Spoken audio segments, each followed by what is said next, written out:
Всем привет, это Иван Бочарников и подкаст «Зачем мне это смотреть?». Для домашнего просмотра появился новый фильм М. Найта Шьямалана «Стук в хижине». И когда мы говорим «новый фильм М. Найта Шьямалана», этим на самом деле многое сказано, но, конечно, не все.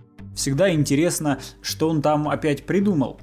Потому что в последнее время он выдает фильмы-концепции, где концепция интересная, реализация не очень. Тем более, что «Стук в хижине» — это экранизация книги. В общем, по сюжету супружеская пара Эрик и Эндрю со своей дочерью Вен приезжают в глухомань, в хижину в лесу, чтобы отдохнуть, но тут к ним являются 4 незнакомца, вооруженные самодельным оружием, и рассказывают, что грядет апокалипсис, и вот эти главные герои способны его предотвратить, принеся в жертву кого-то из них. В общем, на самом деле сюжет и завязка тут больше для серии какого-нибудь мистического сериала, но в целом Шьямалану удается растянуть это на полный метр, но не без потери качества. Например, сначала эти незнакомцы требуют принести в жертву уже сейчас, уже все, надо принять решение, и апокалипсис вот-вот настанет, но потом все ложатся спать, спокойно ночуют, и утром опять начинается скоро апокалипсис, бла-бла-бла. То есть к чему было нагнетать это напряжение, когда до апокалипсиса еще можно было спокойно поспать, немножечко потянули хронометраж.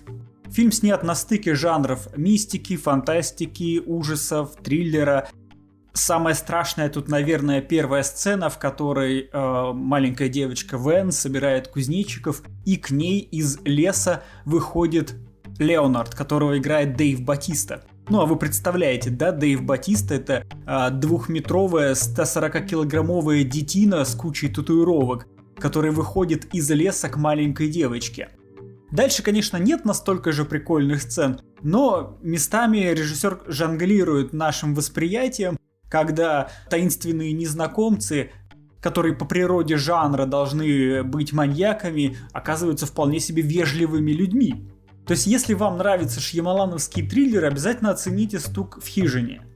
Беда в том, что он довольно прямолинеен даже для Шьямалана. Потому что Шьямалан известен этими своими неожиданными поворотами, которые едва не погубили его карьеру.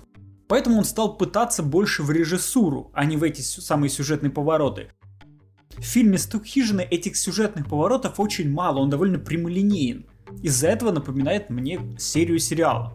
Но зато здесь есть как минимум 2 актерские работы, которые стоит отметить. Это, конечно же, Дэйв Батист, который играет гору мяса, которая способна тебе череп раздавить, но при этом довольно душевный и сентиментальный.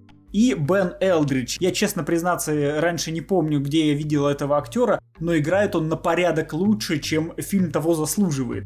«Стук в хижине» не такое странное кино, как «Время», потому что если брать фильм «Время», он больше запоминается именно потому, что он странный. Там странная операторская работа, странные поступки героев, все странное, но при этом он хотя бы запоминается тебе. «Стук в хижине» чуть более проходной, но интересный мистический триллер на вечер.